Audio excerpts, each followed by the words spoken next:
Hello friends, कशा आहात सगळे? परत एकदा सगळ्यांचं अनलॉक पीसीएमबी अकॅडमी मध्ये स्वागत करते. तर वेळ न घालवता सुरुवात करूया. आजचा पार्ट एकदम महत्वाचा आहे, कारण इलेक्ट्रॉनिक कॉन्फिगरेशन तुमच्या एंटायर केमिस्ट्रीच्या जर्नीमध्ये खूप इम्पॉर्टंट रोल प्ले करतो. तर इलेक्ट्रॉनिक कॉन्फिगरेशन मध्ये महत्वाचे मुद्दे काय काय आहेत एकदा समजून घेऊ, आणि त्यानंतर ना इलेक्ट्रॉनिक कॉन्फिगरेशन मी तुम्हाला इथे काढून दाखवेल 1 to 20 अशा पूर्ण एलिमेंटचा इलेक्ट्रॉनिक कॉन्फिगरेशन आपल्या पिरियोडिक टेबलच्या नुसार. ठीक आहे. तर सगळ्यात इम्पॉर्टंट इलेक्ट्रॉनिक कॉन्फिगरेशनच्या आधी APH हे प्रिन्सिपल बघणं गरजेचं होतं, जे आपण ऑलरेडी बघितलेले आहेत. शेल्स कशाला म्हणतात, सबशेल्स कशाला म्हणतात हे सुद्धा आपण बघितलेलं आहे. जर कोणी ते बघितले नसतील ते व्हिडिओ, तर प्लीज आधी जाऊन ते बघा. कारण KLML शेल्स, SPDF ऑर्बिटल्स, त्याच्या कॅपॅसिटी, त्याच्यामध्ये किती इलेक्ट्रॉन असू शकतात, हे सगळं जोपर्यंत तुम्हाला समजणार नाही तोपर्यंत इलेक्ट्रॉन फिल कसे करायचे हे समजणार नाही. म्हणून आधी जाऊन ते बघा. मग आपण आता हे इलेक्ट्रॉनिक कॉन्फिगरेशन बघतोच आहे. सगळ्यात पहिले what is the meaning of electronic configuration हे पहिले थोडंसं समजून घेऊ. तर इलेक्ट्रॉनिक कॉन्फिगरेशनचा मिनिंग हा आहे की एखाद्या एलिमेंटचे किंवा ऍटमचे जे इलेक्ट्रॉन आहेत त्यांची अरेंजमेंट कशा पद्धतीने केली जाते त्यालाच आपण इलेक्ट्रॉनिक कॉन्फिगरेशन म्हणतो. Please keep in mind the arrangement of electron in different shells or subshells. ठीक आहे. तर शेल्स आणि सबशेल्स मध्ये इलेक्ट्रॉन कशा पद्धतीने ठेवले जातात किंवा फिल केले जातात त्यालाच आपण इलेक्ट्रॉनिक कॉन्फिगरेशन म्हणतो. तर याच्यामध्ये 2 ते 3 गोष्टी महत्वाचा रोल प्ले करतात. याच्यामध्ये KLMN शेल्स महत्वाचा रोल प्ले करतात आणि SP, D आणि F ऑर्बिटल्स महत्वाचा रोल प्ले करतात. कारण की प्रत्येक शेलची वेगवेगळी कॅपॅसिटी आहे आणि सब डिवायडेड फर्दर त्याला केलेलं आहे सबशेल्सनी, आणि सबशेल्सची सुद्धा स्वतःची काय आहे, वेगवेगळी कॅपॅसिटी आहे. आणि त्यावरूनच आपण इलेक्ट्रॉनचं अरेंजमेंट करतो. सिंपल एक्झाम्पल वरून परत एकदा समजून घेऊ. फॉर एक्झाम्पल ही रूम आहे. ह्या रूम मध्ये जर 3च लोक बसू शकत असतील तर याच्यामध्ये चौथा व्यक्ती येऊ शकणार नाही. So this is the capacity of that room. Same as that एखाद्या शेलची किंवा सबशेलची सुद्धा स्वतःची काय आहे, कॅपॅसिटी आहे, आणि तेवढेच इलेक्ट्रॉन त्याच्यामध्ये बसू शकतात. जसं मी मागच्या व्हिडिओमध्ये तुम्हाला सांगितलेलं आहे की इलेक्ट्रॉन रॅन्डमली फिरत नाहीत. त्याची स्वतःची एक पोझिशन आहे, त्याची प्रॉबॅबिलिटी इलेक्ट्रॉन असण्याची आहे. त्याला शेल्स आणि सबशेल्स आपण म्हणत असतो, आणि त्यालाच आपण इलेक्ट्रॉनिक कॉन्फिगरेशन मध्ये अरेंज करतो. त्यालाच इलेक्ट्रॉनिक कॉन्फिगरेशन म्हटलं जातं. ठीक आहे. आपण त्याच्या आधीच्या व्हिडिओमध्ये बघितल्या प्रिन्सिपल्स कोणते, A, P आणि H. What is the meaning of A? That is above principle. Above प्रिन्सिपलचं मिनिंग काय आहे की इलेक्ट्रॉन लोअर एनर्जीचे पहिले फील होणार आणि मग हायर एनर्जीला जाणार. बरोबर. ज्याची एनर्जी कमी आहे त्याच्यामध्ये पहिले इलेक्ट्रॉन जाणार आणि मग हायर एनर्जीला जाणार. That is the rule of aufbau principle. Okay. So what is the P? Pauli's exclusion principle. Pauli's exclusion principle च्या म्हणण्यानुसार काय आहे की प्रत्येक ऑर्बिटलमध्ये 2च इलेक्ट्रॉन असतात. प्लीज कीप इन माइंड, प्रत्येक ऑर्बिटलमध्ये 2च इलेक्ट्रॉन असणार आणि ते 2 इलेक्ट्रॉन अपोजिट स्पिनला असेल.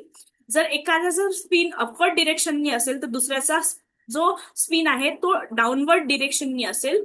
तर अशा पद्धतीने पॉलिस एक्सक्लुजन प्रिन्सिपल सरांचं म्हणणं आहे. आणि हंट्स प्रिन्सिपल काय सांगते की प्रत्येक जो जेव्हा इलेक्ट्रॉन फील होणार तर प्रत्येक ऑर्बिटलमध्ये पहिले सिंगली इलेक्ट्रॉन फील होत जाणार आणि मग त्याचं पेअरिंग होणार. फॉर एक्झाम्पल पी ऑर्बिटल आहे तर पी हा सबशेल आहे. पी सबशेल मध्ये 3 ऑर्बिटल्स येतात. तर पहिले इलेक्ट्रॉन सिंगली फील्ड होत जाणार आणि मग तो पेअरिंग कडे शिफ्ट होणार. Please keep in mind, according to Hund's principle पहिले इलेक्ट्रॉन सिंगली फील्ड होणार आणि मग तो पेअरिंग कडे शिफ्ट होणार. आता खूप लोकांचं इलेक्ट्रॉनिक कॉन्फिगरेशन का चुकतं, कारण त्यांना हे रूल ते फॉलो करत नाही. रूलचं आयडेंटिफिकेशन त्यांच्याकडे नसतं, त्यांना डिटेल कॉन्सेप्ट समजलेला नसतो. त्याच्यामुळे मी इलेक्ट्रॉनिक कॉन्फिगरेशन सुरू करण्याच्या पहिले जवळजवळ 3 ते 4 व्हिडिओमध्ये बेसिक गोष्टी सांगितल्या आणि आता आपण इलेक्ट्रॉनिक कॉन्फिगरेशनला शिफ्ट करतोय. म्हणूनच मी म्हटले, ज्यांनी शेल सबशेल बद्दल बघितलेलं नसेल, प्रिन्सिपल बद्दल बघितलेलं नसेल, प्लीज तो व्हिडिओ जाऊन पहिले बघा. त्यानंतरच तुम्हाला हे समजणार आहे. तर समजलं असेल तुम्हाला इलेक्ट्रॉनिक कॉन्फिगरेशन म्हणजे दुसरं तिसरं काही नसून इलेक्ट्रॉनची अरेंजमेंट कशा पद्धतीने केलेली आहे त्याचा डिटेल ओव्हरव्ह्यू आहे. इलेक्ट्रॉनिक कॉन्फिगरेशन नीट, JEE, CET सारख्या एक्झामसाठी खूप महत्वाचा पॉईंट आहे. इलेक्ट्रॉनिक कॉन्फिगरेशन चुकलं तर तुमचं सगळं पिरियडिक टेबल वगैरे सगळ्या गोष्टींचं डिटेल अंडरस्टँडिंग चुकून जाणार आहे. ठीक आहे, तर जे मी आता सांगितलंय तोच ब्रीफ ओव्हरव्ह्यू आपण बघितलंय. शेल्स आणि सबशेलचं कनेक्शन काय आहे? के शेल ओनली S ऑर्बिटल, के ची कॅपॅसिटी किती आहे? 2, 8, 18 आणि 32 सगळे आपल्याला माहिती आहे. एल मध्ये S आणि P येणार कारण हे 8 मध्ये जाणार, कारण 6 इलेक्ट्रॉन याचे आणि 2 S चे, अशा पद्धतीने 8. SPD मध्ये 18 इलेक्ट्रॉन, 2 + 6 + 10, राईट, 16 आणि त्याच्यानंतर 2 म्हणजे 18, याच्यामध्ये 32. आपल्या सगळ्यांना माहितीये S ऑर्बिटल मध्ये 2 इलेक्ट्रॉन असू शकतात. P ऑर्बिटल मध्ये मॅक्झिमम कॅपॅसिटी किती आहे? 6 इलेक्ट्रॉन्सची आहे. हे आपण आधीच शिकलेलो आहे. डी मध्ये 5 ऑर्बिटल्स असतात आणि मॅक्झिमम कॅपॅबिलिटी किती आहे? 10 इलेक्ट्रॉन्सची आहे. याच्यावरती डी मध्ये बसू शकत नाही, राईट. आणि त्याच्यानंतर F ऑर्बिटल 7 ऑर्बिटल्स आहेत टोटल याच्यामध्ये, आणि याच्यामध्ये 7 आहेत, त्याच्यामुळे किती इलेक्ट्रॉन्स असणार? 14 इलेक्ट्रॉन असणार. 1, 2, 3, 4, 5, 6, 7. 1, 2, 3, 4, 5, 6, 7, 8, 9, 10, 11, 12, 13, 14 अशा पद्धतीने प्रत्येक शेल्स आणि सबशेलची स्वतःची कॅपॅसिटी आहे, तेवढेच इलेक्ट्रॉन त्याच्यामध्ये फिल होऊ शकतात. ठीक आहे, आता पुढे कंटिन्यू करणार आहे आपण इलेक्ट्रॉनिक कॉन्फिगरेशन इन डिटेल, कशा पद्धतीने आपण राईट करायचंय, रायटिंग त्याचा कसा सिक्वेन्स असला पाहिजे हे आपण बघू. ठीक आहे, आतापर्यंत आपण हे समजून घेतलं की कॅपॅसिटी कशी आहे आणि कशा पद्धतीने कोणत्या प्रिन्सिपलनुसार आपल्याला इलेक्ट्रॉन फिल करायचे. ओके, तर आता आपण समजून घेणार आहे सगळे प्रिन्सिपल जे आपण थिओरॉटिकल ऍस्पेक्ट मध्ये शिकलो ते आता इम्प्लिमेंट करायची वेळ इथे आलेली आहे. तर चला आपण सुरुवात करूया. तर पिरियडिक टेबल मधला सगळ्यात पहिला एलिमेंट सगळ्यांना वेल नोन आहे, हायड्रोजन.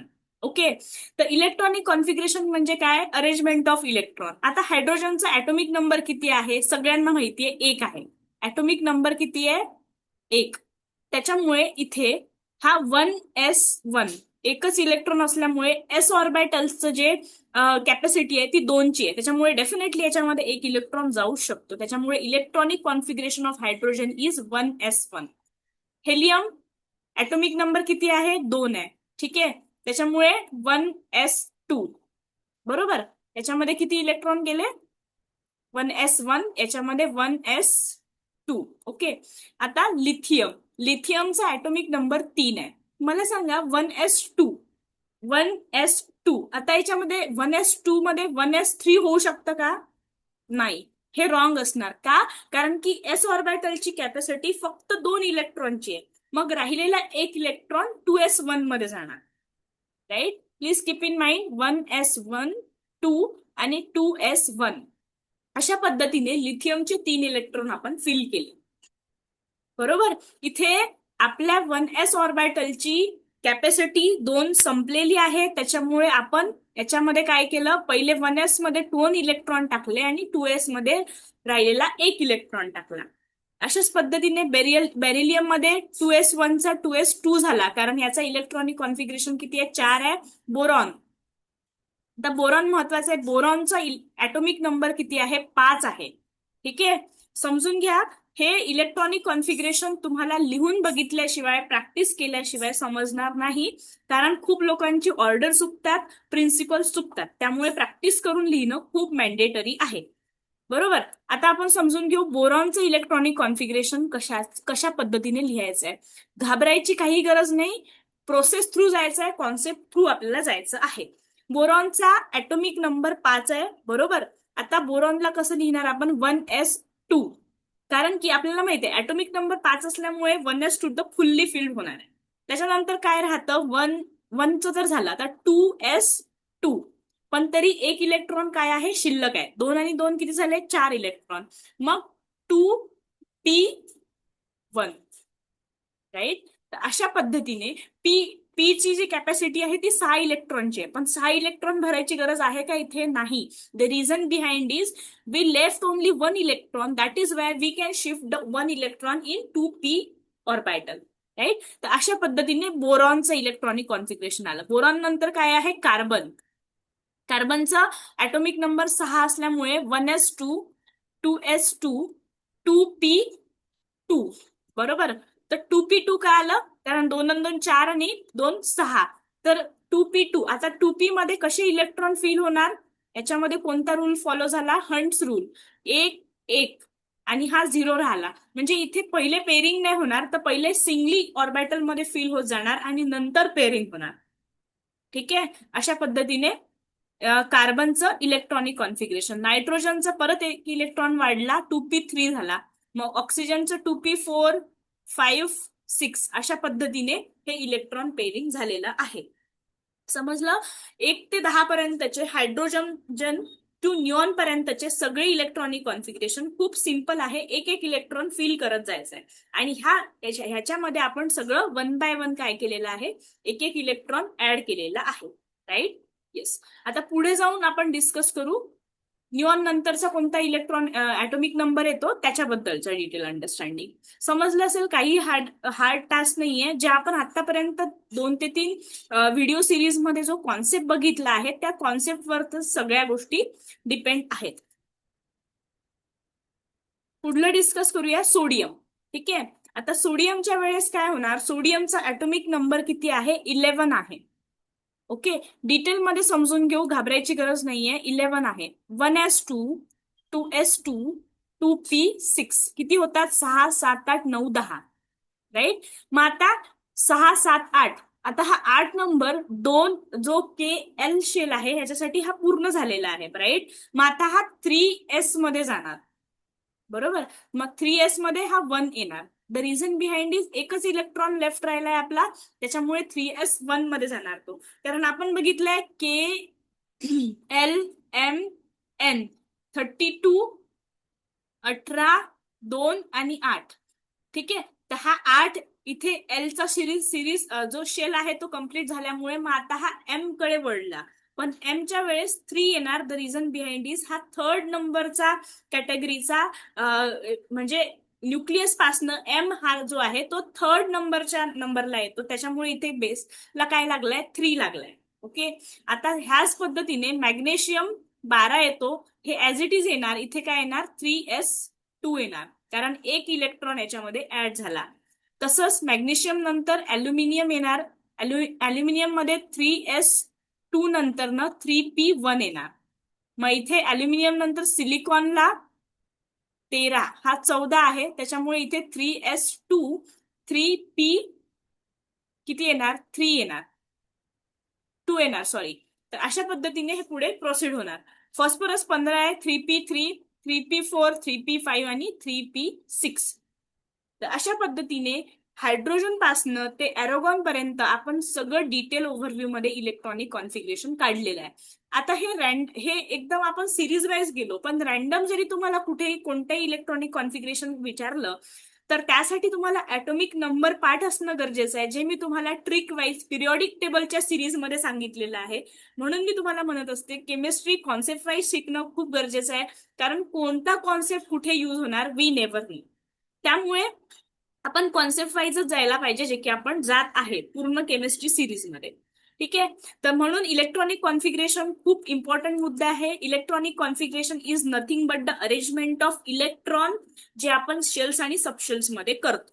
अशाच पद्धतीने पोटॅशियम मध्ये 4s1 मध्ये सिरीज सुरू होणार, कारण याचा इलेक्ट्रॉनिक कॉन्फिगरेशन किती आहे, 19 आहे. Please keep in mind, potassium 19 आहे. 1s2 2s2 2p6 3s2 3p6 आणि 4s1. कारण इथे 2, याच्यानंतर 8, त्याच्यानंतर हा. आता इथे 3d का नाही येणार, तर याच्यामध्ये यूज झाला इथे aufbau principle. According to aufbau principle lower एनर्जीचे ऑर्बिटल पहिले फिल होणार. तर 4s हा लोअर एनर्जी ऑर्बिटल आहे, कशापेक्षा, 3d पेक्षा, त्याच्यामुळे इथे 4s1 पहिले आला.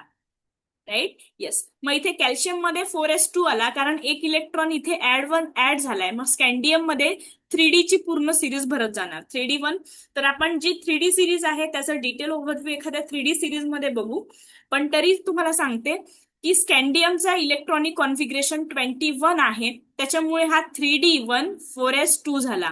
नंतर 22 स्कॅन्डियम नंतर टिटॅनियम 3D2 4S2 याच्यामध्ये अॅनॅमलस बिहेवियर पण काही लोक दाखवतात. तर त्याचा डिटेल ओव्हरव्ह्यू एखाद्या प्रॉपर सिरीजच्या व्हिडिओमध्ये मी तुमच्या बरोबर शेअर करेल, कारण नाहीतर तुमचं पूर्ण इलेक्ट्रॉनिक कॉन्फिगरेशन मध्ये कन्फ्युजन होईल. तर बेसिकसाठी 1 to 20 इलेक्ट्रॉनिक कॉन्फिगरेशन पहिले तुम्ही समजून घ्या. म्हणजे थोडंसं प्रॅक्टिस करा. एकदा का ते तुम्हाला समजलं तर एंटायर पिरियडिक टेबल मधल्या सगळ्या ऍटमचं एलिमेंटचं तुम्हाला प्रॉपर इलेक्ट्रॉनिक कॉन्फिगरेशन लिहिता येणार आहे. तर अशा पद्धतीने आज आपण काय काय बघितलं. आज आपण इलेक्ट्रॉनिक कॉन्फिगरेशन काय कशाला म्हणतात, इलेक्ट्रॉनिक कॉन्फिगरेशन मध्ये शेल्स येतात, सबशेल्स येतात, त्याच्या कॅपॅसिटीज येतात. कॅपॅसिटीज म्हणजे काय, तर शेल्स आहे KLMN शेल्स, म्हणजे याच्यामध्ये 2, 8, 18, 32 ह्या त्याच्या कॅपॅसिटीज आहेत. आणि सबशेल्स म्हणजे काय, SPDF orbitals. So what is the capacity of SPDF orbital? So according to the rule, the criteria of SPDF orbital is the electron capacity of S orbital is 2, P orbital is 6, त्याच्यानंतर D orbital is 10 and F orbital is 14. तर ह्याच्यानुसार ह्या सगळ्या गोष्टी लक्षात घेऊन आपण इलेक्ट्रॉनचं arrangement कशामध्ये केलेलं आहे, इलेक्ट्रॉनिक कॉन्फिगरेशन मध्ये केलेलं आहे. आणि याच्यामध्ये परत SPDF ऑर्बिटल आणि शेल्स आणि सबशेल्स तर यूज झालेलेच आहे, पण ह्या बरोबरच इथे 3 प्रिन्सिपल आपण यूज केले आहे, ज्याचं नाव आहे APH. So what is the meaning of APH? तर A means above principle. Above principle नुसार लोअर एनर्जी ऑर्बिटल पहिले फिल होणार आणि त्यानंतर ना हायर एनर्जी ऑर्बिटल फिल होणार आहेत. नंतर ना कोणतं AP पॉलिस एक्सक्लुजन प्रिन्सिपलचं म्हणणं आहे प्रत्येक ऑर्बिटलमध्ये 2च इलेक्ट्रॉन असतील आणि ते अपोजिट स्पिनला असणार आहे. त्यानंतर ना आपण H म्हणजे हर्ट्झ रूल इथे यूज केलेला आहे. हर्ट्झ रूलचा प्रिन्सिपल वापरलेला आहे. हर्ट्झ रूल सरांच्या म्हणण्यानुसार काय आहे की पहिले ऑर्बिटलमध्ये प्रत्येक इलेक्ट्रॉन हा सिंगली फील्ड होणार आहे आणि त्यानंतर तो पेअरिंग कडे काय होईल, शिफ्ट होईल. तर ह्या सगळ्या शेल्स, सबशेल आणि प्रिन्सिपलचा यूज करून we are going to proceed with the electronic configuration. तर मी आजच्या पार्टमध्ये तुम्हाला 1 to 20 हे सगळे इलेक्ट्रॉनिक कॉन्फिगरेशन प्रॉपर काढून दाखवले आणि त्यांच्या रूलचा इम्प्लिमेंटेशन कसा करायचा हे सुद्धा तुम्हाला सांगितलेलं आहे. तर परत नवीन व्हिडिओ सोबत आपण भेटणार आहोत आणि त्यामध्ये तुम्हाला समजेल की व्हॅलन्सी कशाला म्हणतात. आता इलेक्ट्रॉनिक कॉन्फिगरेशन तर आपण शिकलो, पण what is the meaning of valency जे खूप लोकांना समजत नाही. तर व्हॅलन्सी वरूनच आपल्याला बॉन्डिंग कशा पद्धतीने इलेक्ट्रॉन करतो, ऍटम करतो, हे सगळं डिटेल ओव्हरव्ह्यू समजेल. तोपर्यंत कॉन्सेप्ट सहित पुढे जात राहा. काही डिफिकल्टी डाऊट तुमच्या माइंडमध्ये असेल तर feel free to ask her. आमच्यासोबत तुमचे डाऊट तुम्ही आम्हाला शेअर करू शकता. कमेंटद्वारे आम्ही डेफिनेटली तुमच्यापर्यंत लवकरात लवकर पोहोचूच. तर टिल देन सबस्क्राईब करायला विसरू नका, शेअर करायला विसरू नका आणि टेक केअर. लवकरच नवीन व्हिडिओ सोबत, नवीन कॉन्सेप्ट सोबत आपण भेटणारच आहे.